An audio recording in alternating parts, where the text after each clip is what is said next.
মা,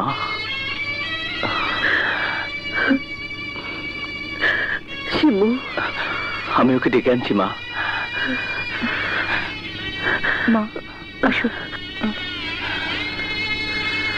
মা আপনি বসুন।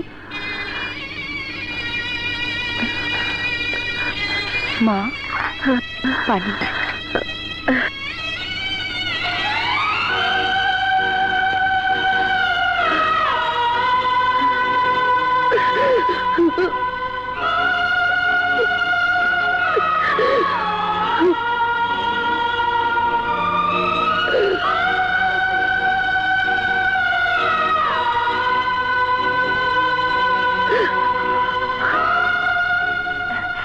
উনি কে ভাইয়া? মা। মা? হ্যাঁ। কার মা? আমাদের। মা তো বেঁচে নেই।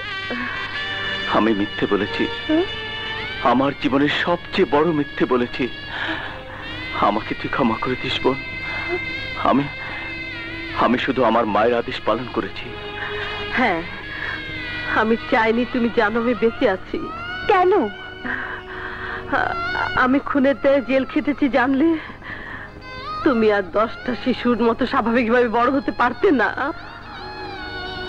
আমি আসামি জানলে তুমি কোনো ভালো স্কুল কলেজে ভর্তি হতে পারতে না, তোমার সাথে কেউ মিশতো না, সামাজিকভাবে তুমি হেয় হতে। তাই কাউকে জানাতে চাইনি আমি বেঁচে আছি। না হয় নাই বা পড়তাম ওসব নামি দামি স্কুল কলেজে, না হয় নাই বা মিশতাম বড়লোক বন্ধুদের সাথে। তবু তোমাকে তো গিয়ে এক নজর দেখে আসতে পারতাম। খুব কষ্ট হলে বুকের ভেতর মুখ লুকিয়ে একটুখানি কাঁদতেও তো পারতাম। কিসের দায়ে তুমি জেল খেটেছ আমি জানতে চাই না, কিন্তু কিসের দায়ে আমি তোমার স্নেহ মমতা থেকে বঞ্চিত হলাম আমি জানতে চাই। আমি জানতে চাই। সন্তানের দাবি যেমন মায়ের স্নেহ, মায়েরও দাবি তেমন সন্তানের ভবিষ্যৎ।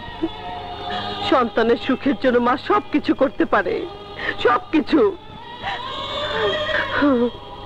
তুমি যদি জানতে জেলখানার ঘুটঘুটে এক অন্ধকার ঘরে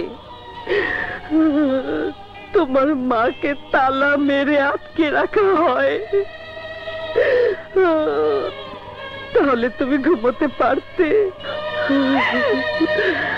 তুমি যদি জানতে এক মুঠো ভাতের জন্য তোমার মাকে থালা হাতে লাইনে দাঁড়াতে হয়, তুমি কখনো খেতে পারতে? তুমি যদি জানতে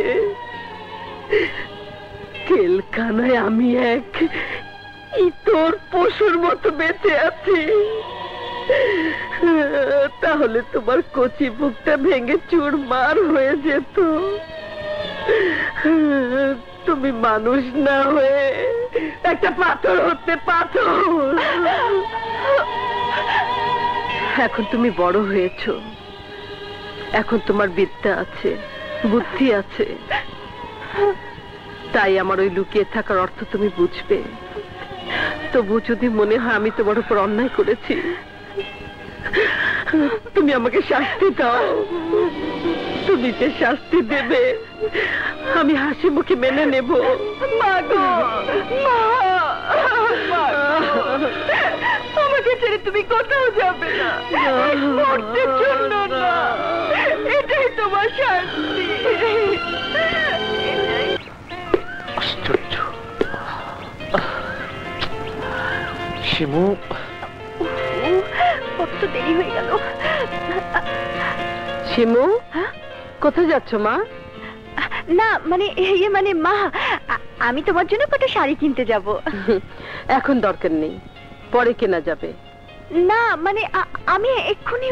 ব্যস্ত হবার কিছু নেই, তুমি বরং সেজান আর নাজুকে এখানে আসতে বলো।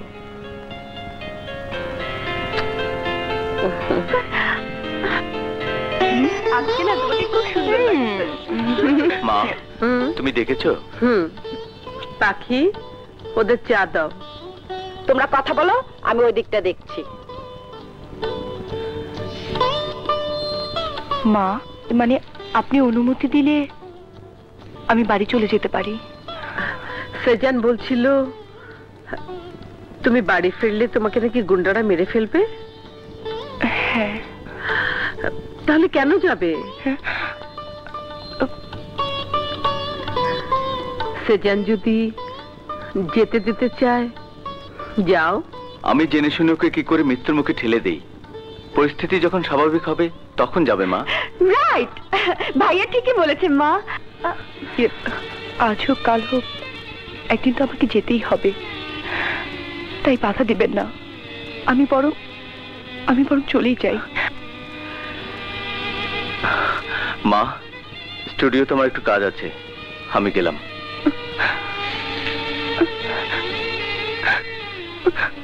মা, আমি আসি। না, তুমি সেজানের কাছে যাও। এই যে এবারই বউ হতে চাইলে মা যা বলবে তা অক্ষরে অক্ষরে পালন করবে। নাচু, এই নাচু।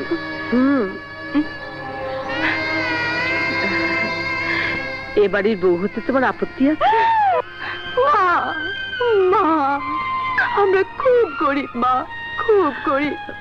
আমরা অশিক্ষিত, অমানুষ। আমাদের কোনো মর্যাদা নেই, ঘর নেই, দুয়ার নেই, ভিটে নেই, মাটি নেই, কিছু নেই আমাদের। আমি কেমন করে এই ঘরের বউ হই মা? মা গো, মানুষ শুধু ভালোবাসার জন্যই বাঁচে না, সম্মানের জন্য বাঁচে। আমি জানি তোমার কিছুই নেই। তোমার নেই বলে কি তুমি কোনোদিন কিছু পাবে না? তুমিও তো আমারই মতো মানুষ। আমি যদি সব পাই, তুমি কেন পাবে না? তোমার মতো যাদের কিছু নেই আর আমার মতো যাদের সব কিছু আছে, আজ থেকে তা আমরা সবাই ভাগ করে নেব। আমাদের কপালে শুধু অবহেলাই সয়, এত আদর, এত সুখ আমাদের কপালে সয় না মা, সয় না মা, সয় না।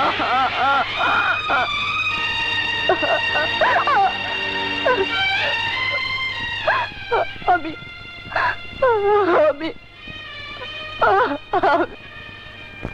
তুমি চলে যেতে চাইলে যেতে পারো, তবে তুমি যাওয়ার আগে তোমাকে তোমার আমার সব স্মৃতি ছিঁড়ে টুকরো টুকরো করে যেতে হবে। তারপর আমার স্বপ্ন, আমার ভালোবাসা ধুয়ে মুছে শেষ করে যেতে হবে। আমি পারবো না। ঠিক আছে, আমি পারবো। তুমি তাকিয়ে তাকিয়ে দেখো, আমি বাস্তবে তোমাকে চাই, তোমাকে চাই, তোমাকেই চাই।